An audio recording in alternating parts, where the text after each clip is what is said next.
Hey everyone. यार पिछली video में हमने एम्पेरिकल फार्मूला क्या होता है ये पढ़ा था, मॉलिक्यूलर फार्मूला क्या होता है ये पढ़ा था, मिनिमम मॉलिक्यूलर मास का क्या कॉन्सेप्ट होता है ये पढ़ा था। इस वीडियो में हम कंटिन्यू करते हैं अपनी सीरीज़ मोल कंसेप्ट पे। सबसे पहली चीज़ क्या है, केमिकल रिएक्शन क्या होती है। ठीक है यार, एक केमिकल रिएक्शन क्या होती है पढ़ते हैं। It is the process in which two or more substances interact with each other where old bonds are broken and new bonds are formed. यार एक केमिकल रिएक्शन आपको पता होगी, हम इस चैप्टर में पहले भी केमिकल रिएक्शंस लिख चुके हैं, बस सब कुछ बेसिक से कवर करने के लिए इसे भी एक बार गो थ्रू कर लेते हैं इससे भी।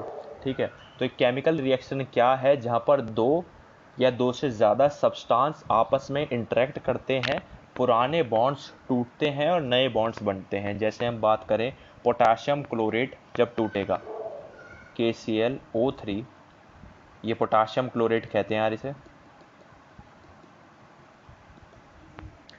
जब इसके 2 मोल होंगे और ये टूटेगा तो ये बनाएगा 2 मोल KCl के प्लस 3 मोल ऑक्सीजन के, 3 मोल ऑक्सीजन गैस के। तो यहाँ पर क्या हो रहा है, पोटाशियम क्लोरेट के बॉन्ड्स टूट रहे हैं और नए बॉन्ड्स बन रहे हैं किसके, पोटाशियम और क्लोरीन में और ऑक्सीजन में आपस में मॉलिक्यूल बना रहा है। ठीक है, अब पढ़ते हैं केमिकल इक्वेशन क्या होती है। Chemical all chemical reactions are represented by chemical equations by using chemical formula of reactants and products। यार सारी की सारी केमिकल रिएक्शंस को रिप्रेजेंट करा जाता है केमिकल इक्वेशन से by using chemical formula of reactants and product. यहाँ पर हमने इनके केमिकल फार्मूला यूज़ करे हैं। ठीक है, तो केमिकल रिएक्शन में केमिकल फार्मूला यूज़ करते हैं, ऐसा नहीं है हमें लिख दें पोटाशियम क्लोरेट। पोटाशियम क्लोरेट जा रहा है किस में, पोटाशियम क्लोराइड में प्लस ऑक्सीजन में। ये नहीं होती केमिकल रिएक्शन यार। जहां पर हम केमिकल फॉर्मूला यूज करते हैं बैलेंस फॉर्म में करेंगे तो वो बैलेंस केमिकल इक्वेशन हो जाएगी, और अनबैलेंस में करेंगे तो सिंपली केमिकल इक्वेशन बोल देंगे। अभी हम ये भी देखेंगे कि बैलेंस केमिकल इक्वेशन क्या होती है। ठीक है, क्वालिटेटिवली अगर हम बात करें तो chemical equation simply describes what the reactants and products are. मतलब केमिकल इक्वेशन से हमें ये पता चल जाएगा कि रिएक्टेंट्स क्या है और प्रोडक्ट्स क्या है। ठीक है, आगे चलते हैं यार। अब यार बात करते हैं कि एक बैलेंस्ड केमिकल इक्वेशन क्या होगी। बैलेंस्ड केमिकल इक्वेशन, यार जैसे मैंने अभी बात करी कि पोटाशियम क्लोरेट था, वो टूट रहा है किस में, पोटाशियम क्लोराइड और ऑक्सीजन में। पीछे तो हमने केमिकल रिएक्शन देखी थी बैलेंस्ड फॉर्म में, बट अगर मैं बात करूं कि इतना ही दे रखा है तो केमिकल रिएक्शन है अनबैलेंस्ड फॉर्म में। अनबैलेंस्ड का मतलब क्या है कि दोनों तरफ एटम्स की संख्या अलग अलग है। यहाँ पर 3 एटम हैं किसके, ऑक्सीजन के, यहाँ पर 2 ही हैं। बाकी चीज़ आपको दिख रही होंगी कि बैलेंस है यार, KCl तो एक ही है, बट अगर एक भी एटम अनबैलेंस हो रहा है तो रिएक्शन अनबैलेंस होगी। अब एट्रीब्यूट क्या होते हैं यार एक बैलेंस्ड केमिकल इक्वेशन के। बैलेंस्ड केमिकल इक्वेशन क्या होंगे, जहाँ पर एटम्स दोनों तरफ इक्वल हो, मतलब पोटेशियम के भी एटम्स इक्वल हो, क्लोरीन के भी एटम्स इक्वल हो, रिएक्टेंट और प्रोडक्ट साइड, और ऑक्सीजन के भी एटम्स इक्वल हो। ठीक है, law of conservation of charge follow हो रहा हो,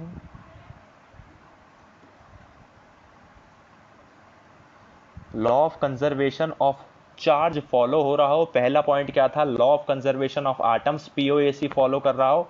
डाल्टन्स का पॉइंट पढ़ा था हमने कि दोनों तरफ एटम्स की संख्या इक्वल होगी।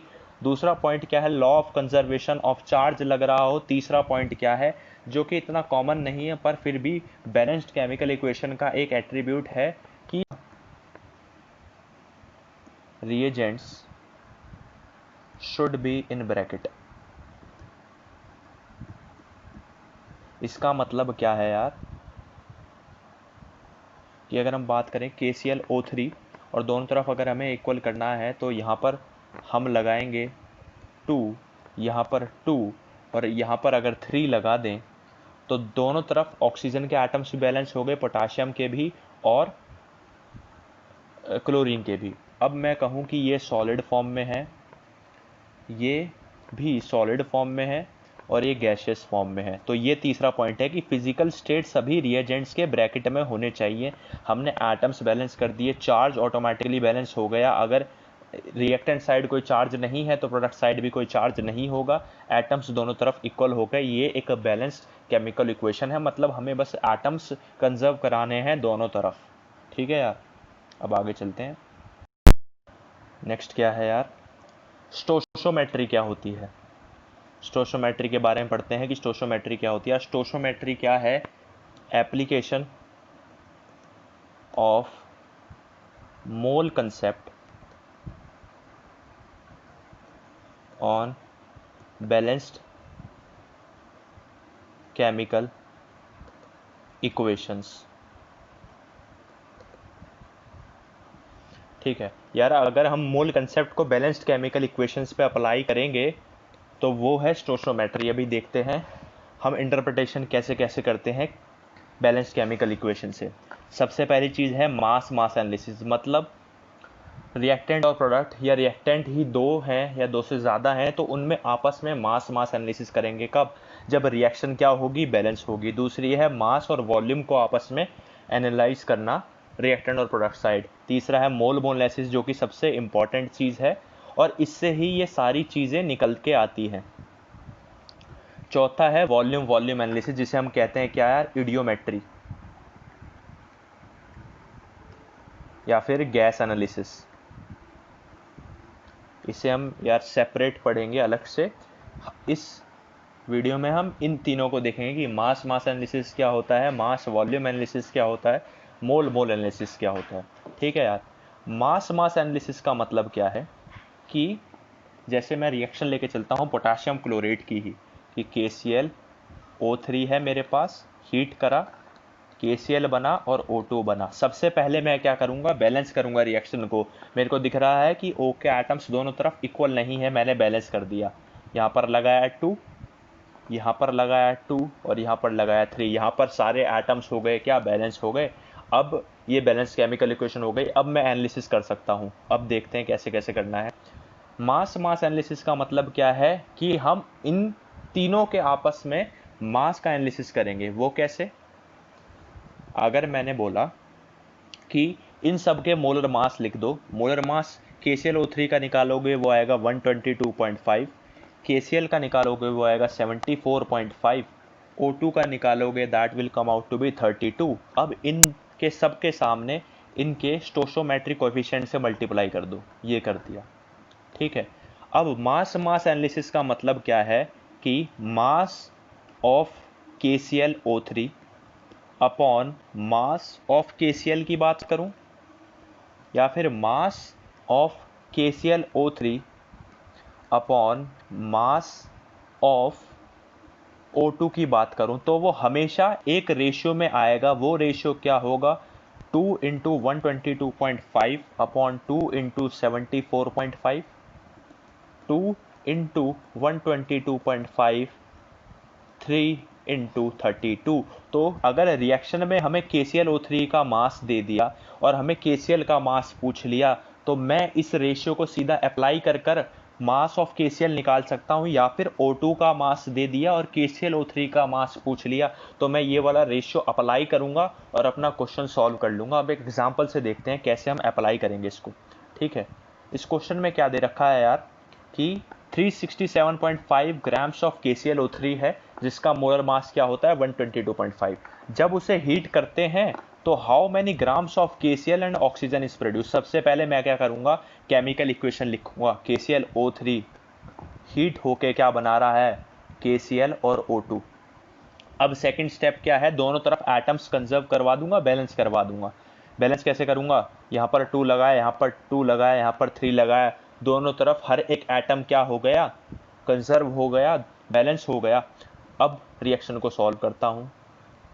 मुझे पता है कि mass of KClO3 upon mass of KCl या फिर मास of KClO3 upon mass of O2 हमेशा एक रेशियो फॉलो करेगा। वो क्या होगा, 2 इंटू 122.5, ये होगा क्या 2 इंटू 74.5, ये क्या होगा 3 इंटू 32।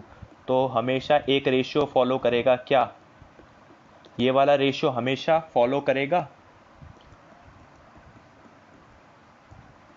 ठीक है, तो मेरे को क्या दे दिया, KClO3 का मास दे दिया और मेरे से मास ऑफ KCl पूछ लिया और मास ऑफ O2 पूछ लिया, तो आसानी से निकल जाएगा।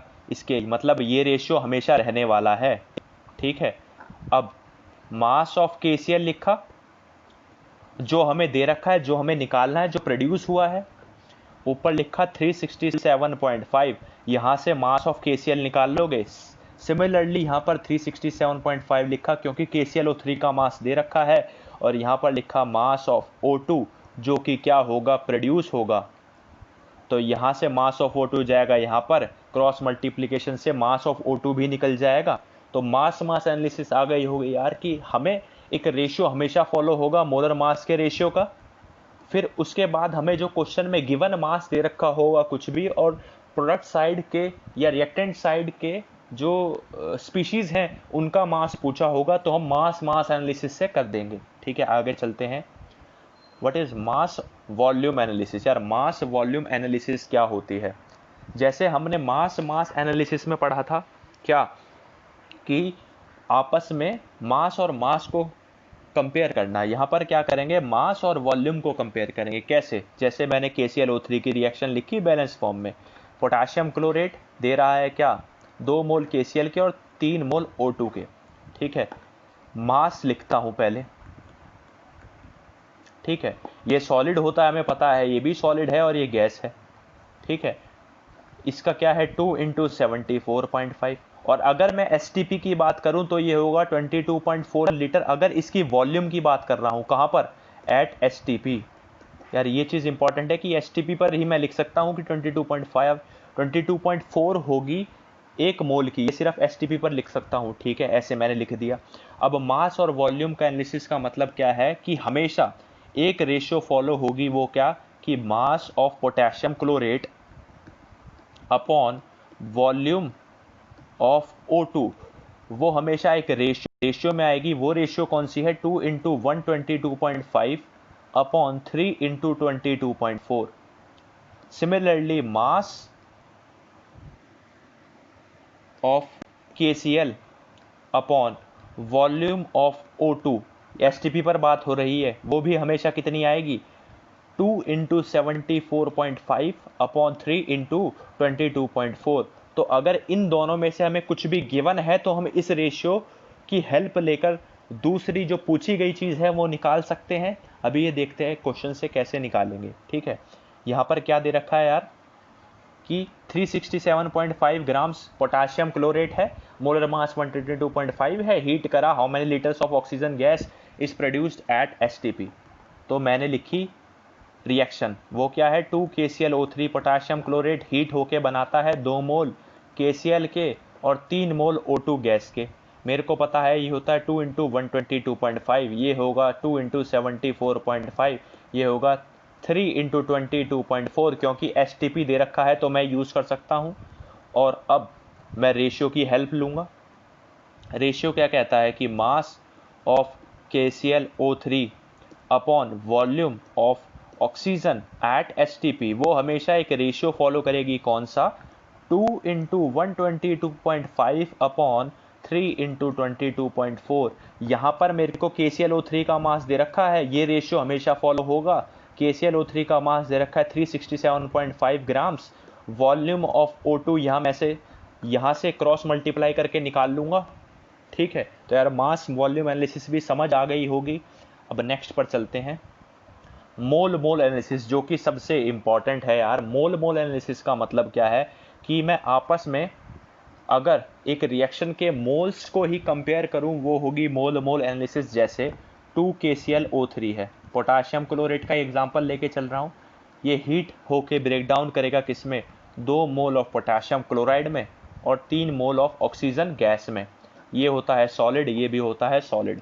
अब हम इस रिएक्शन को कैसे पढ़ेंगे कि 2 मोल्स ऑफ पोटेशियम क्लोरेट या 2 मोल KClO3 के ऑन डिकम्पोजिशन टूटने के बाद बनाते हैं 2 मोल पोटाशियम क्लोराइड के और 3 मोल ऑक्सीजन के। हम ऐसे पढ़ेंगे। और मोल एनालिसिस क्या कहता है कि इनके मोल्स में आपस में एक रिलेशनशिप फॉलो होगी, वो कौन सी होगी, कि मोल्स ऑफ KClO3 अपॉन इसका stoichiometric coefficient equals to moles of KCl upon इसका stoichiometric coefficient moles of O2 upon इसका स्टोइकोमेट्रिक कोएफिशिएंट। ये वाली बात हमेशा फॉलो होगी बैलेंस्ड केमिकल इक्वेशन में कि अगर हम एक रिएक्शन को बैलेंस कर सकते हैं तो उनके मोल्स को हम आपस में एनालिसिस कर सकते हैं। उनका अगर एक के भी मोल पता है तो मैं दूसरे के निकाल सकता हूं, क्योंकि ये वाली चीज़ हमेशा फॉलो होगी।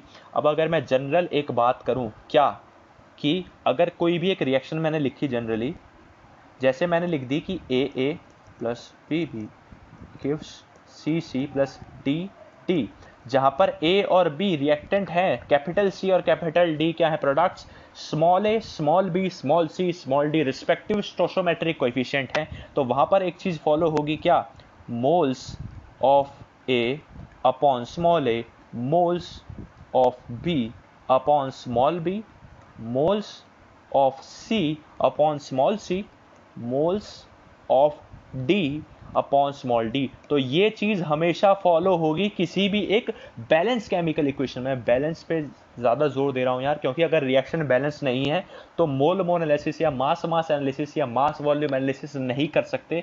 अगर हम रिएक्शन को बैलेंस नहीं कर पा रहे या क्वेश्चन में ऐसे दिया हुआ है कि हम बैलेंस कर ही नहीं सकते, तो एक दूसरी अप्रोच हम लगाते हैं जो है POAC, जो हम पढ़ेंगे थोड़ी देर बाद। डाल्टन का पॉइंट फॉलो होता है कि एटम्स को कंजर्व करना है, हम वहां से रिएक्शन को बिना बैलेंस करे भी सॉल्व कर लेंगे, और वो हम चीज़ पढ़ेंगे आगे चैप्टर में।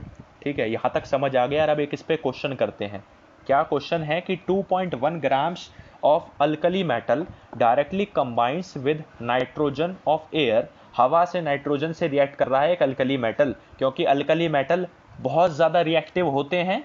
रिएक्टिव क्यों होते हैं, इनकी जो आयोनाइजेशन एंथैल्पी होती है वो बहुत ही कम है। बहुत ही कम एनर्जी दूंगा तो इलेक्ट्रॉन निकल जाएगा, और इलेक्ट्रॉन निकल जाएगा तो हम उसे ज़्यादा रिएक्टिव बोलते हैं, तो वो बहुत जल्दी रिएक्ट कर जाता है। हवा के नाइट्रोजन से रिएक्ट कर रहा है और फॉर्म कर रहा है क्या, मेटल नाइट्राइड। मेटल नाइट्राइड क्या होता है, M3N। ठीक है, हम एटॉमिक मास निकालना है किसका यार, अल्कली मेटल का। क्वेश्चन को सॉल्व करते हैं। अभी देखो, अल्कली मेटल है, मैं मान रहा हूं M है वो अल्कली मेटल, वो रिएक्ट कर रहा है नाइट्रोजन फ्रॉम एयर के साथ। ठीक है जी, और दे रहा है क्या, मेटल नाइट्राइड। ठीक है, मेरे को 3.5 ग्राम मेटल नाइट्राइड है। सबसे पहले कोई सी भी एनालिसिस लगाने के लिए मैं रिएक्शन को बैलेंस करूंगा। यहाँ पर रिएक्शन बैलेंस नहीं है, 2 एटम नाइट्रोजन के, 1 एटम नाइट्रोजन का, 1 एटम मेटल अल्कली मेटल का, 3 एटम अल्कली मेटल के यहाँ पर है। तो रिएक्शन को बैलेंस कैसे करेंगे, देखो करते हैं। अगर मैं यहाँ पर 2 लगा दूं, हिट एंड ट्रायल से कर रहे हैं यार अभी बैलेंसिंग, ऑक्सीडेशन स्टेट्स वगैरह से भी करेंगे, सीखेंगे वो भी, पर अभी हिट एंड ट्रायल लगाते हैं। अगर मैं यहाँ पर 2 लगा दूं, ठीक है, तो यहाँ पर नाइट्रोजन तो बैलेंस हो जाएगा, और मेटल को बैलेंस करने के लिए मैं यहाँ 6 लगा दूं, तो यहाँ पर ओवरऑल रिएक्शन क्या हो गई, बैलेंस हो गई। यार ये हिट एंड ट्रायल मेथड से भी बैलेंसिंग कर रहे हैं, तो ठीक है, तो यहाँ पर क्या रिएक्शन बैलेंस हो गई जी। अब मेटल का मेरे को कितना ग्राम दे रखा है, 2.1 ग्राम्स। M3N कितना बन रहा है, प्रोड्यूस कितना हो रहा है, 3.5 ग्राम्स। मैं यहाँ पर लगाऊंगा क्या, मोल मोल एनालिसिस, क्योंकि हर एक एनालिसिस मास मास मास वॉल्यूम मोल मोल एनालिसिस से ही निकली हुई है। तो मैं क्या बोलूँगा कि moles of alkali metal upon इसका स्टोइकोमेट्रिक कोएफिशिएंट वो बराबर होगा किसके, मोल्स ऑफ N2 अपॉन 1, वो इक्वल होगा किसके, moles of metal nitride upon 2। इस चीज़ को यूज़ करूंगा। मोल्स ऑफ M कैसे निकालूंगा, ये 2.1 ग्राम इसका गिवन मास है, मोल मास से डिवाइड करूंगा, मोल्स निकल जाएंगे। ये 3.5 ग्राम्स इसका जो मास प्रोड्यूस हो रहा है वो दे रखा है, इसके मोलर मास से डिवाइड करूंगा, इसके मोल्स आ जाएंगे। N2 की ज़रूरत नहीं है क्योंकि N2 के बारे में कुछ नहीं दे रखा, हमें एटॉमिक मास निकालना है अल्कली मेटल का। सॉल्व करते हैं अब इसे। हम मान लेते हैं कि अल्कली मेटल का जो मास है, अल्कली मेटल का जो मास है, मैं मान रहा हूँ कितना, लेट्स से कि वो है x, की mass molar mass of M, metal M है x। तो मोल मोल एनालिसिस में क्या था, मोल्स ऑफ M, वो कैसे निकलेगा, given mass 2.1 grams upon molar mass क्या होगा यार, मोलर मास होगा इसका, इसके मोलर मास क्या है x, स्टोइकोमेट्रिक कोएफिशिएंट क्या है इसका, स्टोइकोमेट्रिक कोएफिशिएंट h है, तो ये बराबर होगा किसके, moles of M3N, given mass है 3.5 ग्राम्स, 3.5 ग्राम्स। इसका मोलर मास कैसे लिखेंगे, M3N है, यहाँ पर 3 मेटल का मास है और 1 नाइट्रोजन का मास है, तो 3x + 14 हो गया। इसका स्टोइकोमेट्रिक कोएफिशिएंट क्या है, इसका स्टोइकोमेट्रिक कोएफिशिएंट है 2, तो यहाँ पर 2 आ गया। अब इसको सॉल्व करेंगे दोनों तरफ, ये 3 हो गया, ये 3x इंटू 3.5, ये हो गया 2.1 इंटू 3x + 14। यार इसको सॉल्व करेंगे, यहाँ से x की वैल्यू आएगी 7, तो अल्कली मेटल का मास हो गया 7। और अगर हमें मेटल नाइट्राइड का भी मोलर मास पूछा होता तो हम वो निकाल देते 3x + 14 से, x की वैल्यू 7 आ गई, 21 + 14 आ गया, 21 + 14 35 ग्राम्स हो जाता मेटल नाइट्राइड का मास। हमसे पूछा था अल्कली मेटल का मास, वो हो गया 7। तो यार इस वीडियो में इतना ही रखते हैं। If you feel any query और doubt in understanding any of these questions or theory, please comment your doubt below in the comment section. I will try to clear that. So यार तब तक के लिए give a like to this video and subscribe to my channel. Thank you.